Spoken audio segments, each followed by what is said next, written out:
Syekh Subakir dan Sabdo Palon bersatu untuk tanah Jawa.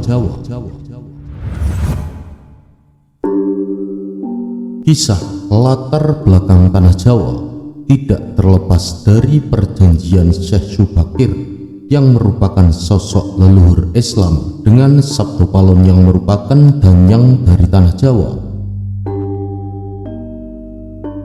Syekh Subakir merupakan seorang ulama dari Persia yang diutus ke tanah Jawa dalam rangka menyebarkan ajaran Islam yang saat itu tanah Jawa masih menganut agama Hindu dan Buddha.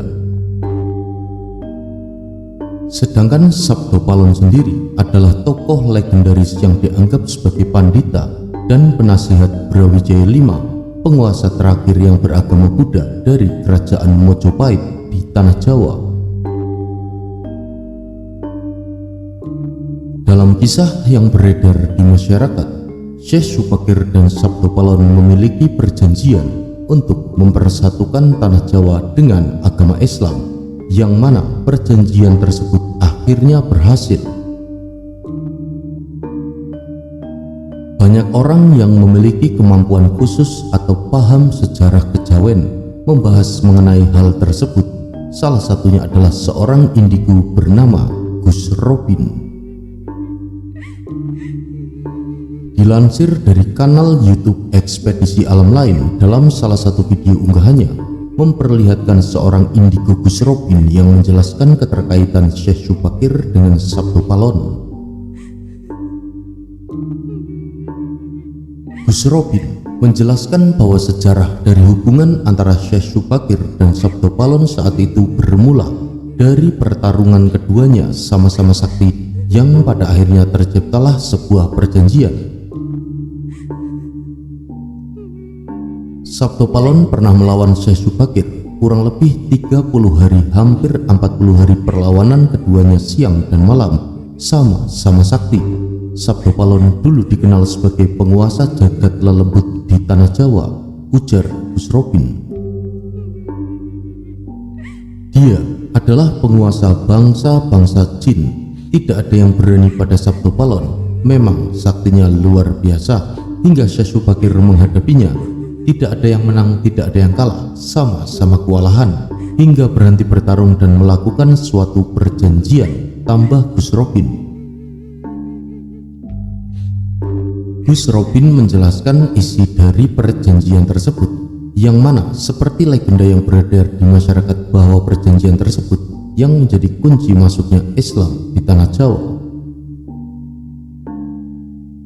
Perjanjiannya di mana itu berisi Syekh Subakir diberikan kesempatan untuk menyebarkan agama Islam di tanah Jawa, namun tidak boleh melupakan adat istiadat yang sudah ada atau kejawen, ujar Gus Robin.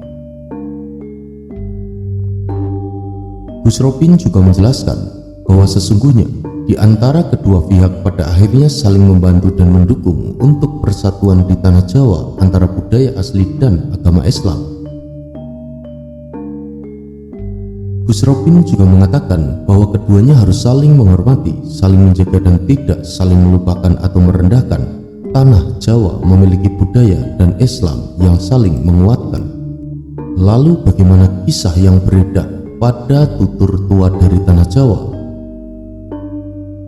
Menurut kisah Jawa kuno, konon Syekh Subakir sebagai penyebar agama Islam melakukan sebuah perjanjian dengan Ki Sabdo Palon. Syekh Subakir adalah tokoh penyebar Islam pertama di tanah Jawa. Kisah ini diceritakan dalam tulisan lontar kuno karya Sunan Derajat atau pengikutnya. Lantas apa saja syarat yang sebenarnya yang harus dipenuhi oleh Syekh Subakir? Dalam kitab Musarar diceritakan bahwa pada masa dahulu di tanah Jawa terkenal sangat angker dan kondisinya tidak karuan. Pengaruh magis di tanah Jawa masih begitu kuat, di mana banyak jin dan setan menghuni setiap sudut tanah Jawa yang saat itu masih berbentuk hutan belantara. Suatu hari, Sultan Turki saat itu yaitu Sultan Muhammad I mendapatkan petunjuk untuk melakukan penyebaran Islam di tanah Jawa. Dan maka daripada itulah diutus rombongan para alim ulama untuk mendatangi Pulau Jawa guna bersyiar Islam. Namun sayangnya hampir seluruh rombongan tersebut tewas dikarenakan perbuatan para lelembut penduduk tanah Jawa yang tidak mau menerima ajaran Islam. Mendengar kegagalan utusan yang dikirimnya membuat Sultan Muhammad I sedikit gusar. Akhirnya ia pun memerintahkan seseorang yang terkenal alim, ahli ruqyah, memiliki kemampuan untuk berinteraksi dengan dunia gaib, serta memiliki keahlian dalam membabat tanah yang angker. Dialah Syekh Syubakir yang memiliki nama asli Syekh Tambuh Ali bin Syekh Bakir, lelaki yang berasal dari tanah Persia atau yang sekarang lebih dikenal dengan negara Iran. Setelah mendapat perintah Sultan, Syekh Syubakir langsung berlayar ke Pulau Jawa. Namun sebelum sampai ke Pulau Jawa, beliau terlebih dahulu mampir ke Praja Keling, sebuah daerah yang diduga terletak di India, untuk mengajak penduduk di Praja Keling agar mau menempati tanah Jawa. Dan sekitar 20.000 penduduk Praja Keling turut serta dalam pelayaran Syekh Syubakir menuju tanah Jawa. Dan sesampainya di Pulau Jawa, Syekh Syubakir langsung menuju ke Gunung Tidar yang diyakini sebagai titik pusat paku dari tanah Jawa. Di puncak Gunung Tidar, Syekh Syubakir memasang tumbal berupa batu hitam yang sudah dirajah. Batu tersebut dikenal dengan nama Aji Kalacakra yang mampu menetralisir daya magis negatif dari bangsa jin dan lelembut. Selama 3 hari 3 malam, batu tersebut mengeluarkan hawa yang sangat panas sehingga membuat para lelembut terpaksa menyingkir ke laut selatan Jawa. Kegigiran di dunia gaib pun mengusik ketenangan Ki Sabdo Palon, sang danyang tanah Jawa yang selama ribuan tahun khusyuk bertapa. Dan selanjutnya terjadilah adu kekuatan antara Syekh Syubakir dengan Ki Sabdo Palon selama 40 hari 40 malam. Sebab sama-sama kuatnya, akhirnya Ki Semar menawarkan sebuah perundingan kepada Syekh Syubakir yang mana menghasilkan sebuah perjanjian yang terkenal dengan sebutan Perjanjian Sabdo Palon. Syekh Syubakir menyampaikan maksud kedatangan beliau ke tanah Jawa guna menyebarkan ajaran Islam, agama yang dibawa oleh Nabi Muhammad SAW sebagai pamungkas agama Samawi. Kemudian Ki Sabdo Palon pun memperbolehkan Syekh Syubakir untuk menyebarkan agama Islam di tanah yang ia lindungi, namun dengan beberapa syarat. Pertama, penyebaran ajaran Islam tidak boleh dilakukan dengan cara paksaan, apalagi dengan jalan peperangan. Penyebaran Islam di tanah Jawa harus dilakukan dengan cara halus dan memberikan keleluasaan bagi penduduk Jawa untuk memilih masuk ke dalam agama Islam atau tetap meyakini kepercayaan sebelumnya. Kedua, akulturasi antara Islam dengan budaya Jawa dalam pendirian tempat peribadatan. Meskipun tempat peribadatan tersebut dari luar memiliki gaya asli Jawa, namun di dalamnya ajaran-ajaran Islam disebar luaskan.